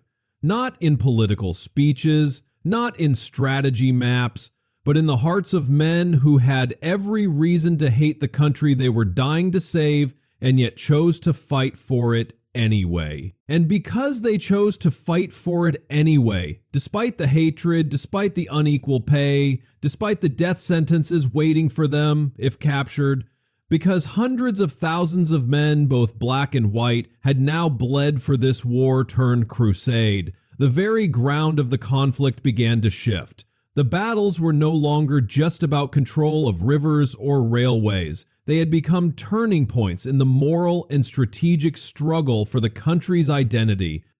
And no battle would define that shift more than the one that unfolded over 3 long, thunderous days in the hills and fields of Pennsylvania, a place called Gettysburg. By the summer of 1863, the war had been grinding on for over 2 years. The Confederacy had won stunning victories from First Bull Run to Chancellorsville. Robert E. Lee had become a legend in the South, outmaneuvering larger Union armies and inspiring a belief that the Confederacy could not just survive, but win. And with that confidence, Lee made his boldest move yet. He would invade the North again, this time not just to score a military victory, but to shake the Union to its core. Lee's plan was simple in ambition, but massive in consequence. If his army could win a decisive victory on Northern soil, public support for the war might collapse. Lincoln would face immense pressure to negotiate peace, and perhaps Britain and France, still watching from afar, might recognize the Confederacy as a legitimate nation.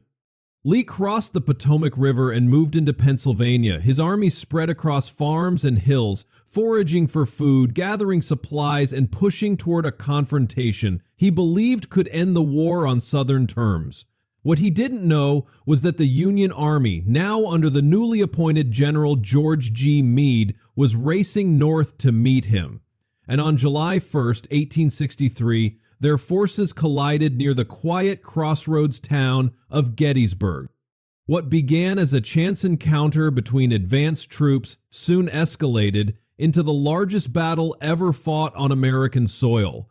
Over 3 days, nearly 200,000 men would clash in open fields, rocky ridges, and wooded hills. The first day saw Confederate forces push Union troops through the town itself. The second day was a brutal contest for high ground, places like Little Round Top, the Wheat Field, and Devil's Den. And the third day brought the most infamous moment of the entire battle, Pickett's charge. On the afternoon of July 3rd, General Lee ordered a frontal assault on the center of the Union line, positioned along Cemetery Ridge. 15,000 Confederate soldiers marched across an open field, shoulder to shoulder, directly into a storm of Union cannon and musket fire. It was a slaughter. Entire regiments were wiped out in minutes.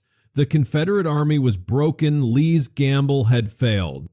The cost of Gettysburg was almost unimaginable. Over 50,000 men were killed, wounded, or missing in just 3 days. The small town became a massive open-air hospital and graveyard. Every house, every barn, every church was filled with the wounded. Farmers returned to find their fields covered in bodies. And yet, through all that devastation, something had changed.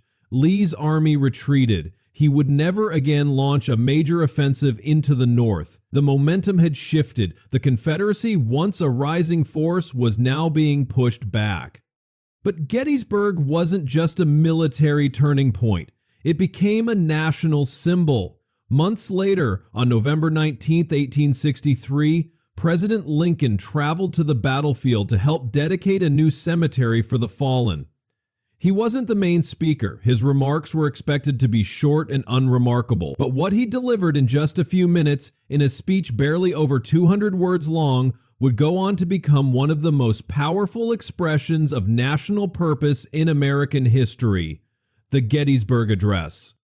Standing on ground still haunted by death, Lincoln declared that the war was a test of whether a nation conceived in liberty and dedicated to the proposition that all men are created equal could long endure. He said the dead had consecrated the field far beyond the power of words, and that the living must dedicate themselves to the unfinished work of freedom and equality. It was a moment of moral clarity. Lincoln didn't speak of revenge or even victory. He spoke of meaning. He reminded a weary, grieving country why it was fighting, not just to hold a map together, not just to defeat a rebellion, but to give birth to a new kind of nation, one where the ideals of equality were not just written in ink, but carved in blood and sacrifice. That speech, brief as it was, reframed the war not as a tragedy to be endured, but as a mission to be completed. Meanwhile, back on the battlefields, the human toll of this mission grew heavier by the day. Union and Confederate armies had fought across Tennessee, Mississippi, and Virginia. Towns were turned to ashes, railroads destroyed, farms stripped bare. Civilians found themselves in the path of war again and again, whether they supported it or not. In the South, resources were dwindling, inflation soared, food became scarce, desertions increased. And while Robert E. Lee remained the Confederacy's most skilled general, even he couldn't fight against hunger, exhaustion, and shrinking numbers. In the North, the war effort was no less grueling. Political opposition rose, the draft sparked riots, families grew tired of funerals, and yet after Gettysburg, something had shifted, not just in tactics, but in spirit. Because Gettysburg had exposed the raw center of the Civil War, not just as a fight between regions, but as a battle over the very identity of the United States. Could a country built on contradiction finally align its ideals with its actions? Could a nation that had once enslaved millions now claim liberty as its core truth? Those questions weren't answered on a podium or a piece of parchment. They were answered in the cornfields soaked in blood, in the faces of soldiers buried beneath wooden markers, in the echoes of cannon fire that still hung in the air as Lincoln spoke. Gettysburg was more than a Union victory, it was a reckoning. And so, as the war dragged on, as more battles loomed, and as both armies prepared for even greater costs, the meaning of the war grew heavier, not lighter.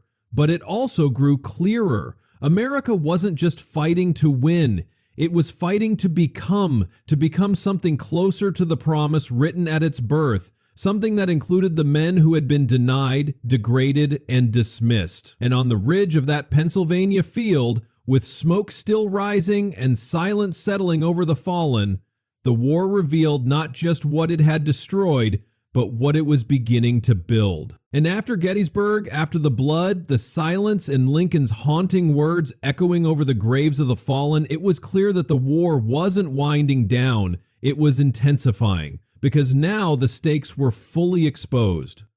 The Union had survived the invasion. The Confederate dream of marching into northern capitals had been shattered, but survival wasn't the goal anymore. Now the Union had to win. It had to break the rebellion, not just on maps, but in spirit and infrastructure and the very soil of the South. And that meant the war would have to get uglier, more relentless. The idea of swift, honorable combat gave way to a brutal truth. To save the Union and make freedom real, the North would have to bring the South to its knees.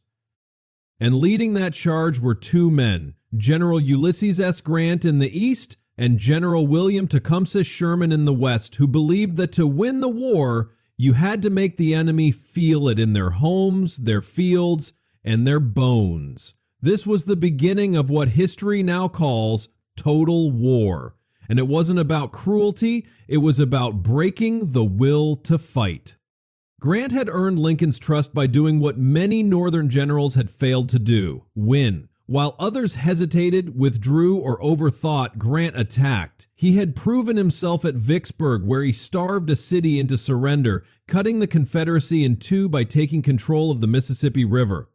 Now in 1864, Lincoln placed him in charge of all Union armies, and Grant turned his full attention to Robert E. Lee. The two would begin a brutal campaign across Virginia, known as the Overland Campaign, that was unlike anything the war had seen before. It wasn't one neat battle followed by retreat, it was day after day of grinding combat, from the wilderness to Spotsylvania to Cold Harbor. Tens of thousands died, sometimes in a single charge. Grant didn't flinch. Every time Lee blocked his path, he moved around him. He wasn't trying to chase Lee away anymore, he was trying to destroy him, and that meant never letting up. But while Grant pinned Lee in the East, Sherman marched into history in the South. His objective was Atlanta, an industrial and railroad hub that kept the Confederate war machine alive, and once he took Atlanta in September of 1864, he didn't stop there. He set his sights on the sea. What followed was one of the most famous and controversial campaigns of the war, Sherman's March to the Sea. From Atlanta to Savannah, a path nearly 300 miles long, Sherman led 60,000 Union troops through the heart of Georgia, cutting a swath of destruction intended not just to defeat Southern armies, but to break Southern morale. He didn't target civilians directly, but he made war on the economy. He burned crops, tore up railroads, destroyed factories, and left Confederate infrastructure in ruins. His message was chillingly clear. This is what rebellion costs. Many in the South called it barbaric. Even some Northerners were unsettled by the scale of devastation. But Sherman believed that only by bringing the true face of war to the Confederate homeland could the rebellion be crushed. And in many ways, he was right. As Union columns advanced, Southern resistance began to crack, not just on battlefields, but in hearts. Letters from Confederate soldiers showed growing doubt. Deserters streamed out of camps. Slaveholders who had once preached eternal resistance now feared their farms might be next. And enslaved people, seeing the Union Army approach, began freeing themselves in even greater numbers, guiding troops, offering intelligence, and finally standing on the ashes of plantations that had once claimed to own them. This was the war in its most honest form, not glorious, not romantic, but grinding, devastating, and complete. It was a war fought with fire and iron, hunger and fear, not just between generals, but between ideas. Because the South still clung to its belief in hierarchy, in ownership, in a society built on racial slavery. And the North, increasingly shaped by the sacrifices of black soldiers, by the moral clarity of emancipation, and by the blood paid in battles like Gettysburg and Vicksburg, was no longer just fighting for the Union. It was fighting for transformation. To end this war meant to end the Southern way of life as it had existed for centuries, and that meant no half measures. Lincoln understood this deeply. By the time of the presidential election in 1864, the war had dragged on for over 3 years. Over 500,000 had been killed, wounded, or captured. The country was exhausted. Many believed Lincoln would lose re-election. His opponent, General George McClellan, the same man Lincoln had once relieved of command, ran on a platform that hinted at negotiating peace. If McClellan won, the war might end. But with the Confederacy intact and slavery still alive, Lincoln knew what was at stake, and so did the people. Thanks in part to recent Union victories, Lincoln won decisively. And in his second inaugural address, delivered in March of 1865, just weeks before the war's end, Lincoln said words that remain among the most profound ever spoken by an American president. He did not gloat. He did not cheer. Instead, he mourned. With malice toward none, with charity for all, let us strive on to finish the work we are in, to bind up the nation's wounds, to do all which may achieve and cherish a just and lasting peace. But he also said, with unwavering clarity, that the war had been divine punishment for the sin of slavery. If God wills that it continue until all the wealth piled by the bondsman's 250 years of unrequited toil shall be sunk, so still it must be said, the judgments of the Lord are true and righteous altogether. In that moment he told the truth. America was paying a debt, not to Europe, not to its pride, but to the enslaved. And while Lincoln was speaking of peace, Sherman and Grant were still delivering war. Sherman turned north through the Carolinas, repeating his path of destruction. Grant tightened the noose around Lee, who was now trapped near Petersburg, defending Richmond with dwindling supplies and starving troops. The war's end was in sight, but it would not come easily. Cities still burned, fields still fell silent, mothers still buried their sons, and yet behind all of it, the cause original argument that had torn the country apart was now being answered not with debate, but with thunder. Slavery was dying, the Confederacy was crumbling, and the United States, through unimaginable cost, was finally becoming something closer to the promise it had written on parchment almost a century before. Total war had not just defeated an army, it had destroyed an illusion that America could survive forever while denying its ideals, and in the ashes of Georgia and the ruins of Richmond, that illusion was gone. All that remained now was the surrender. But even then, even in its final breaths, the war would ask one last question. How do you rebuild a country that tore itself apart? How do you heal wounds so deep they touch the roots of the nation? That answer was still ahead. But here, in the mud of Virginia and the smoke of Charleston, the cause had been settled. America had fought itself to decide what kind of country it would be, and at last it had chosen. And once that choice had been made, not in words, not in theory, but in blood, in fire, and in relentless resolve, there was only one thing left for the war to do: end. But even an ending in a war like this one couldn't come clean. It had to stumble out of exhaustion, collapse under its weight, and come not with a cheer, but with a sigh too deep for celebration. Because by the spring of 1865, the Confederacy wasn't just losing, it was unraveling. Its armies were starving, its cities burning, its currency worthless, and its leaders stretched thin between desperation and denial. The dream of a slaveholding republic had been beaten not just in battle, but in purpose. And now, with every mile surrendered and every trench abandoned, the reality they had tried to build was slipping away. And no one felt that more heavily than General Robert E. Lee, the man who had carried the hopes of the Confederacy on his shoulders from the very start.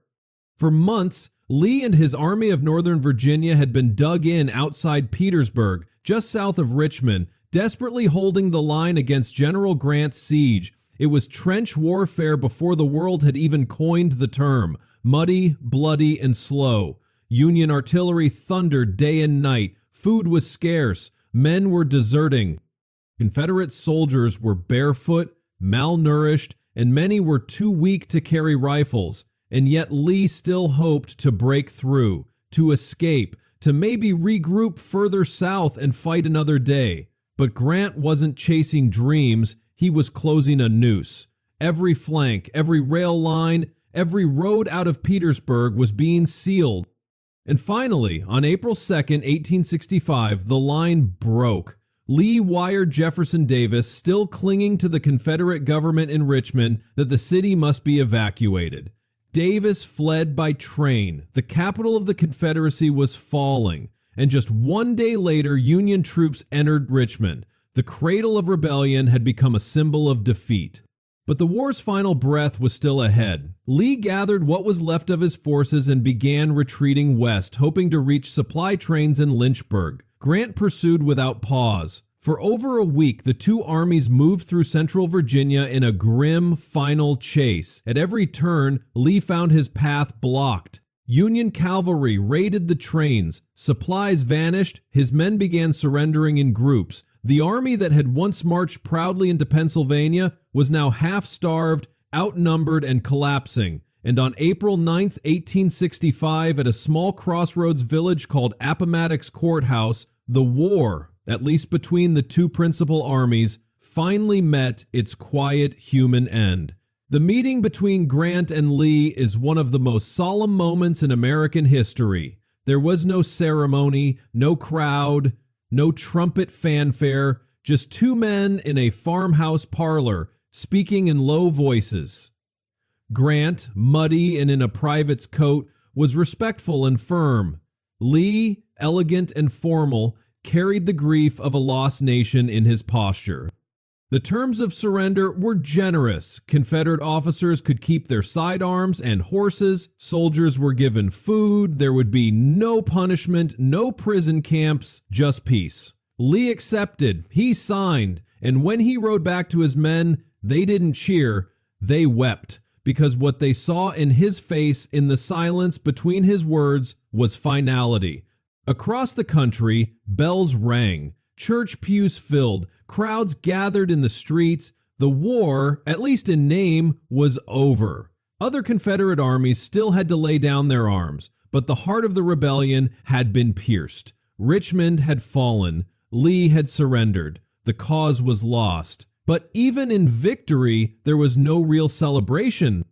The United States had been saved, but it was barely standing. Over 600,000 lives had been lost, entire regions had been leveled, families were destroyed, generations would carry the scars, and for the millions of Black Americans who had lived to see slavery die, the promise of freedom now came with the uncertainty of what that freedom would mean. There were no guidebooks for what came next, only questions.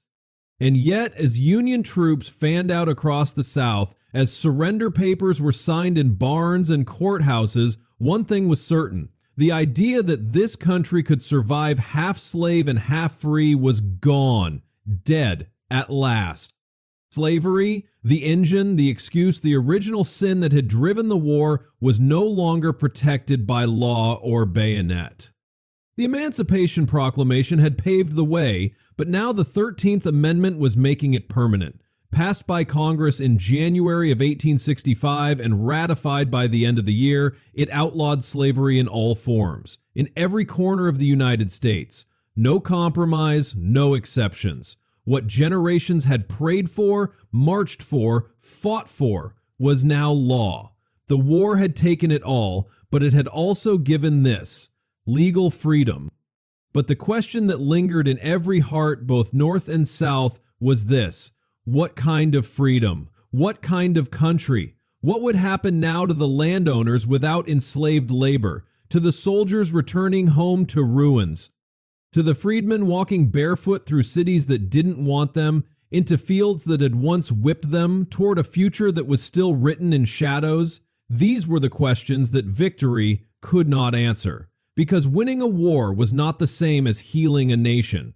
And though the fighting had stopped, the wounds were still fresh, still open. The Union had been preserved, yes, but it had not yet been repaired. And that fragile peace, that quiet after the storm, was pierced once again just 5 days after Lee's surrender. On April 14, 1865, Abraham Lincoln walked into Ford's Theater in Washington, D.C. to see a play with his wife. The war was over. The Capitol was jubilant, but sitting in the crowd that night was John Wilkes Booth, a Southern sympathizer, an actor, and a man consumed by hate. At 10:15 p.m., Booth slipped into Lincoln's box and fired a single bullet into the back of the president's head. Lincoln was carried across the street to a boarding house. He died the next morning. The first American president to be assassinated. And with his death, the country lost not just a leader, but the man who had guided it through its darkest hour. The nation plunged into grief. People lined the streets for miles as Lincoln's funeral train made its way from Washington to Springfield, Illinois. Black mourners knelt along the tracks in silent prayer. White mourners wept openly. For many, his death felt like the final casualty of the war. Lincoln had not lived to see the full fruit of the freedom he had set in motion. And now the question of how to rebuild, how to honor the sacrifice, how to heal the division, how to finally become the country that this war had demanded would be left to others. But in that moment, on that blood-stained stage in Washington, the war's long shadow reached even further. It reminded the nation that the cost of change, the price of justice, was not just measured in victories or surrenders. It was measured in lives. And now, with the Confederacy defeated, slavery abolished, and a president martyred, America stood at a crossroads even more complicated than the one it had faced 4 years earlier. Because ending a war is not the same as ending what caused it. And while the battlefield had grown quiet, the struggle for America's soul was far from over. And with Lincoln's body lying in state, carried across the grieving nation on tracks lined with mourners, black and white, soldier and civilian, unionist, and even some former rebels, the question that had haunted the war from the beginning stood there in the open, unavoidable, staring the country straight in the face. Now what? The war had been won, yes, but the peace was completely uncharted. The Union was preserved, but what would the Union become? Slavery was dead by law, but what did that mean in the hearts, homes, and institutions of a country where white supremacy had been as deeply rooted as the soil itself? Could a nation that had torn itself apart now somehow stitch itself back together? And who would lead it now without Lincoln? The man who had held together the fragile political center was gone. In his place stood Andrew Johnson, a Southern Unionist from Tennessee. Loyal to the Union, yes, but no friend to black equality. And that would matter, because what came next wasn't just the end of a war, it was the beginning of something even harder: Reconstruction. The Reconstruction was never just about rebuilding cities or repairing railroads. It was about rebuilding the American identity. And for many in the North, especially abolitionists, radical Republicans, and freed black communities, the war had been fought not simply to restore the old Union, but to create a better one. They believed that the sacrifices of war demanded a new birth of justice. And at the heart of that vision was a belief that freedom without power wasn't real freedom. Black Americans didn't just want emancipation on paper. They wanted land, education, the right to vote, and full participation in the country they had helped save. And in those early years after the war, for a brief and beautiful moment, it looked like that future might be possible. Congress passed the 13th Amendment in 1865, officially abolishing slavery. Then came the Civil Rights Act of 1866, granting citizenship to all people born in the United States, regardless of race. And in 1868, the 14th Amendment enshrined equal protection under the law. The following year, the 15th Amendment promised voting rights to black men. On paper, the promises were stunning. A new constitution, it seemed, was being written from the ashes of the battlefield. And in many parts of the South, freedmen began to organize. Churches were built, schools opened, and political meetings held under trees and in dusty courthouses. Black voters turned out by the tens of thousands. For the first time in American history, black men were elected to public office, on local councils, in state legislatures, and even in Congress. Men like Hiram Revels and Blanche K. Bruce walked the halls of the U.S. Senate, representing a people who had once been barred from even learning to read. Reconstruction governments with both black and white leadership began rebuilding Southern infrastructure, establishing public education, and seeking new, more inclusive economies. The South was being reshaped, not just physically, but spiritually. And for a moment, it seemed that the Civil War had truly changed the country's direction. But power never yields quietly, and for every school built, there was a schoolhouse burned. For every voter registered, a gunman was waiting at the polls. For every black lawmaker seated, there were mobs ready to unseat them. White supremacists, many of them former Confederate officers and politicians, began organizing under new banners, the most infamous of which was the Ku Klux Klan. They saw Reconstruction not as a new beginning, but as a nightmare. To them, black freedom was an attack on white identity, and they responded with terrorism. Night rides, lynchings, church burnings, and mass intimidation campaigns swept through the South. Freedmen were dragged from their homes and beaten. Black families were murdered for daring to buy land or demand fair pay, and in many places the federal government did little to stop it. Andrew Johnson, now president, had little interest in protecting black rights. He vetoed civil rights legislation, opposed the 14th Amendment, and pardoned thousands of former Confederates. He believed the South should be restored to what it had been, with slavery replaced by something gentler in name but not in function. He spoke often about states' rights, but rarely about the rights of people. Congress, alarmed and furious, fought back, eventually impeaching him in 1868, though he was narrowly acquitted in the Senate. But even with Congress pressing forward, the resistance was growing. Southern states passed black codes laws that restricted movement, labor, voting, and civil rights. Freed people were arrested for vagrancy and leased out to plantation owners in a system not far removed from slavery. Sharecropping replaced chattel slavery, locking black families into endless cycles of debt and dependency. The plantation economy, though battered, had found a new way to survive. And even in the North, the will to continue Reconstruction began to fade. War weariness turned into political fatigue. Many white Northerners, though supportive of abolition, were less committed to full equality. They wanted healing, not more conflict. And so, as the years passed, the radical vision of Reconstruction gave way to compromise. Federal troops that had once enforced civil rights in the South began to withdraw. Northern politicians looked the other way as Southern states quietly dismantled black progress through violence, fraud, and new laws, and by the time the Compromise of 1877 ended Reconstruction entirely, the South had already begun rewriting the narrative. That rewriting took many forms. In textbooks, the Civil War was rebranded as a fight over abstract principles, states' rights, honor, culture, not slavery. Statues of Confederate generals rose in town squares. The lost cause mythology and idea that the South had fought nobly for a just way of life, not for slavery, began to dominate the Southern imagination. And over time, even much of the North accepted that myth, preferring a false peace to an honest reckoning. The war had been won, but its meaning was already being buried under marble and memory.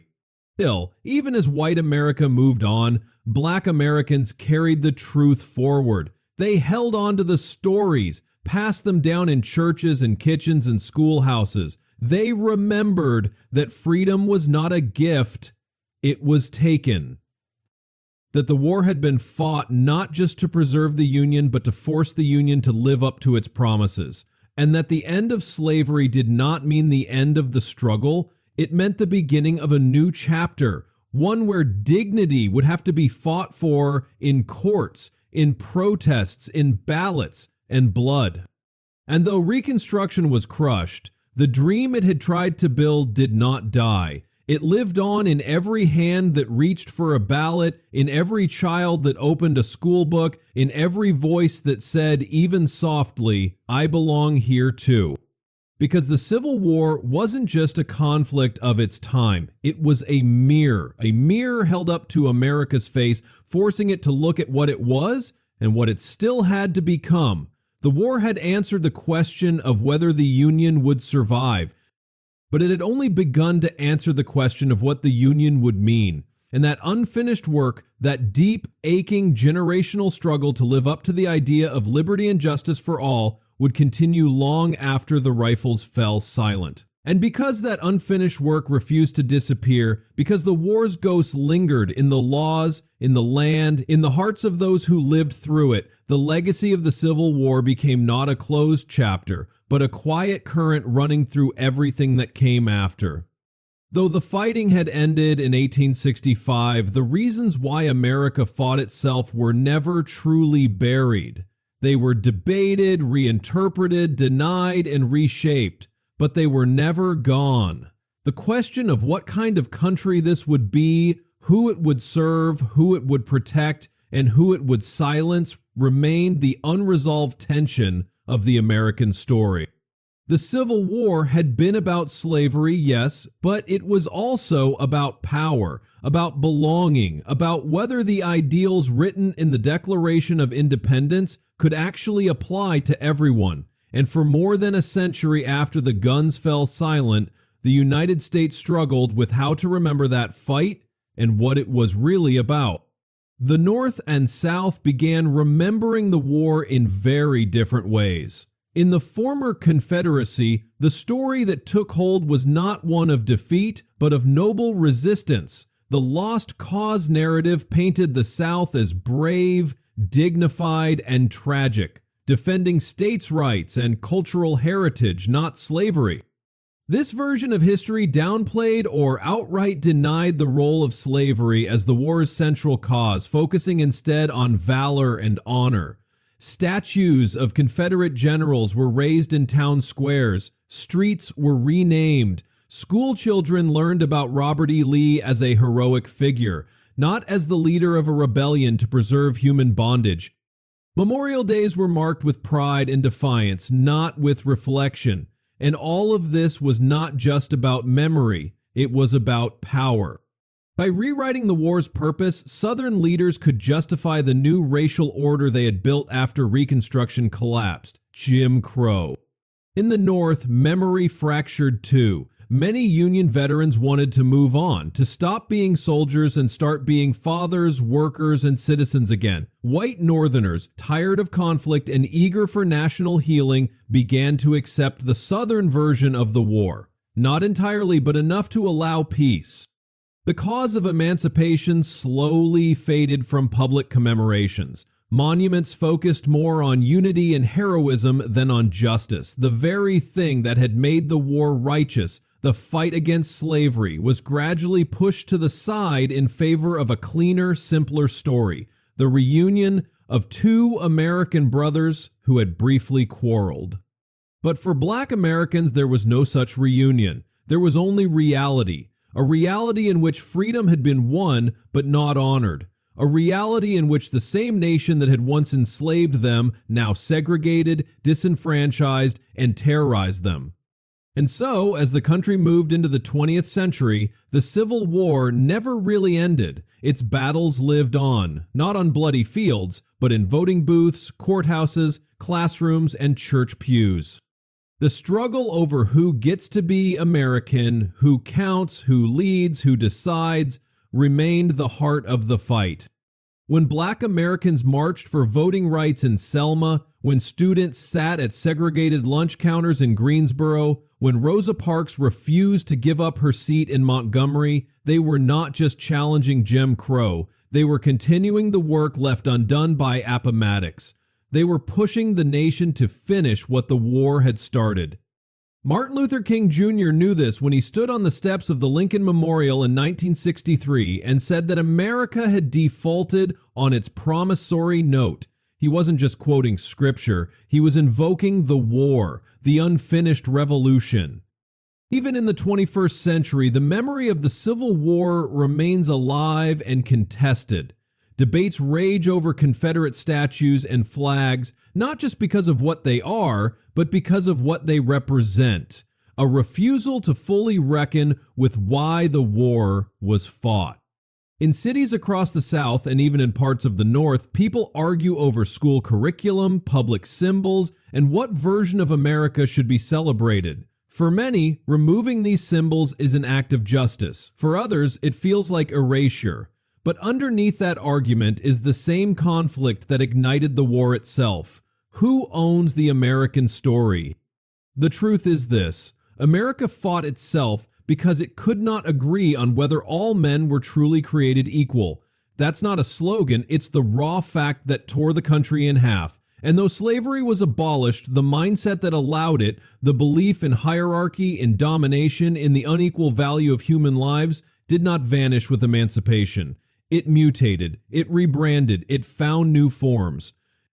And each generation has had to confront it in different ways. The Civil War is not just a story of battle tactics and generals, it is the story of what happens when a country built on high ideals refuses to live up to them, and how far people are willing to go to force it to try. And for all its horrors, the war gave the nation a gift it didn't always deserve: clarity. It forced America to look at its contradictions without flinching. It made plain that freedom has a cost, that justice does not arrive by accident.